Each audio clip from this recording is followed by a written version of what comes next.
Hey, Time Cam. I thought I'd send you guys a video blog today, just so that over time you can go back and listen to it. I was thinking a lot about today, conversation that we had together, Ty, you and I, and just this prayer as I've been waking up praying for you and you and Cam. And little baby Alora. I hope to share with you one day a prayer that God gave me for her right after I held her the very first time. God revealed so much about her calling, the weight of her life on the world. And there's very few that actually get that particular calling that Alora has. I know that because of that, y'all are feeling the weight. You know that she's called and anointed. She has a heavy mantle on her life. I even feel a prophetess among us when I felt and held her for the very first time. So what does that mean for you? What does that mean for you as her parents? I remember when Mia was born, and all pretty much throughout her life growing up, and some with Macy, but mainly Mia being the firstborn. There was so many people who came around and would tell me that Mia was anointed and she was appointed for end times, that she would usher in end times, that she was a prophet of the Lord. As she grew, I could see her ministry was music. It just was birthed on its own. It's not like Ray and I are musicians or anything like that. We do have music in our background and music in our family. That carried a weight all on its own to raise a worshiper. To always help her understand what worship is and help myself understand it better so that I could pray for her, so I could pray her through some things. But I remember this one woman who, my mom was telling her that Mia had a huge call in her life. Macy had been prophesied over. She was my miracle child. She was born in a time when I'd already given up hope to have babies anymore. And I remember this lady, she turned and looked at me and she says, "Wow, what a responsibility you have." And I remember thinking, what? What responsibility do I have for their lives? For their calling, Doesn't God have the responsibility of that? Don't they have their own responsibility in that? And I remember her looking at me and I said, to her, my responsibility, I said, they're going to live their own lives. And she said, yes, but until they carry their own mantle, it's your burden. And you have that weighty responsibility. That changed my life from then on. I think that was where it birthed in me that there was a weight to raising children who have a high calling. There was a responsibility I then had to make sure that I was the best example for her, for both of them, that we were doing the best to our human ability, that we were involving God every step of the way, and getting to see their destiny unfold. You see, we make plans. I understand all that. But God alone ordains our steps. Knowing that, I had to come to a realization that I am perfectly made to be their mom, and Ray is perfectly made to be their dad. And in our human shortcomings, in our failures, God is right there. He's right there to fill in all the gaps. And there isn't anything that I'm going to be able to say or do that's going to stop the call of God on their life. There isn't any place that I'm going to be able to equip them more than trials and failures will, other than giving an example and being able to pray them through some things.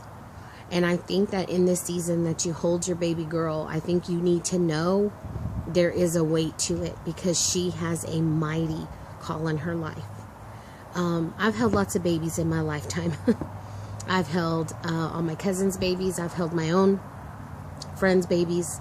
I look around and I'm in Kids Place and I look at these children and I bless them and I hug on them and love on them. There's something different and very special about Miss Alora Grace. Her name itself means God's light. Lee meaning God's shelter or the shelter, and grace the never-ending grace and love of God.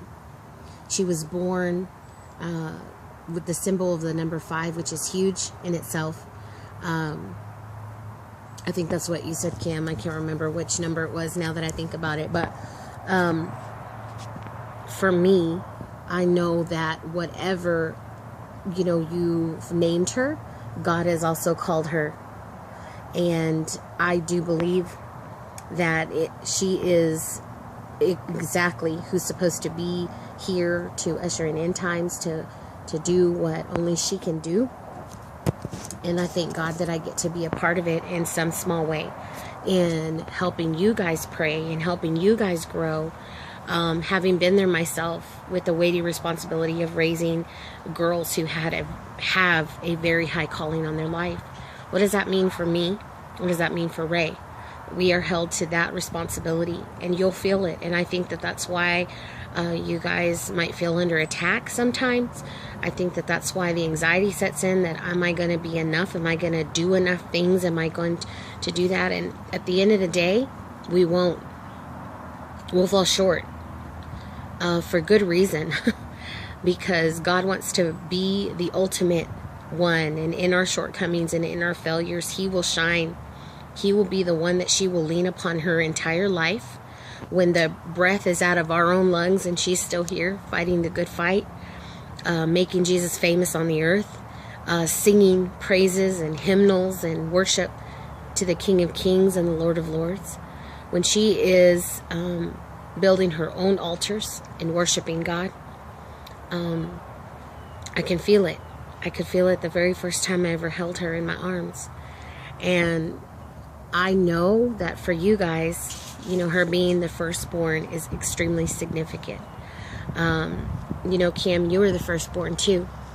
You have a mighty call of God on your life, and you have a choice to make each and every day, right?